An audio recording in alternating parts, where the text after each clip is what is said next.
7 dosa besar yang tidak diampuni Allah Subhanahu wa Ta'ala berdasarkan hadis Nabi. Allah Subhanahu wa Ta'ala merupakan Tuhan yang Maha Pemurah, lagi Maha Pengampun. Tetapi terdapat dosa-dosa besar yang tidak diampuni Allah Subhanahu wa Ta'ala jika dilakukan. Berdasarkan hadis Rasulullah SAW, berikut penjelasan ke-7 dosa yang harus dihindari umat Muslim. 1. Syirik kepada Allah Subhanahu wa Ta'ala. Syirik adalah keyakinan, perbuatan, dan perkataan yang menyekutukan Allah Subhanahu wa Ta'ala.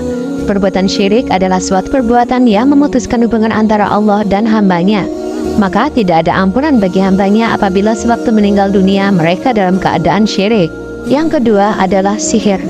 Dosa besar selanjutnya yang tidak diampuni oleh Allah Subhanahu wa Ta'ala adalah melakukan sihir. Dalam Al-Quran ditemukan ayat-ayat yang membicarakan tentang sihir seperti pada surah Al-Baqarah ayat 102. Yang ketiga, membunuh jiwa yang diharamkan oleh Allah Subhanahu wa Ta'ala. Membunuh adalah menghilangkan nyawa seseorang dari jasadnya dengan sengaja, baik karena dendam, iri hati, fitnah, maupun karena yang lain yang tidak dibenarkan oleh Allah. Yang keempat, memakan riba. Memakan riba adalah salah satu perbuatan dosa besar. Islam mengharamkan riba sebagai firman Allah dalam surah Al-Imran ayat 130 yang berbunyi, "Wahai orang-orang yang beriman, janganlah kamu memakan riba, dengan berlipat ganda dan bertakwalah kepada Allah agar kamu beruntung." Yang kelima, memakan harta anak yatim.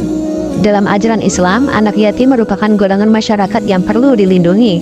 Allah Subhanahu wa Ta'ala bahkan menjelaskan bahwa bersedekah kepada anak yatim adalah salah satu keutamaan bersedekah.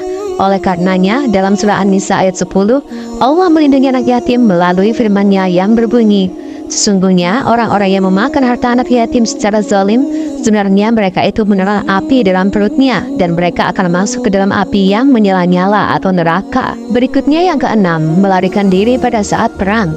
Islam mewajibkan umatnya untuk memelihara, menjaga, mempertahankan, dan membela agamanya. Yang ketujuh, menuduh zina terhadap wanita-wanita yang menjaga kehormatannya. Menuduh zina terhadap perempuan yang menjaga kehormatannya dimaksudkan melakukan fitnah bahwa seorang perempuan melakukan zina tanpa bisa membuktikannya. Orang yang melakukan dosa tersebut akan mendapatkan kutukan baik di dunia maupun di akhirat kelak, sebagaimana dijelaskan dalam surah An-Nur ayat 4.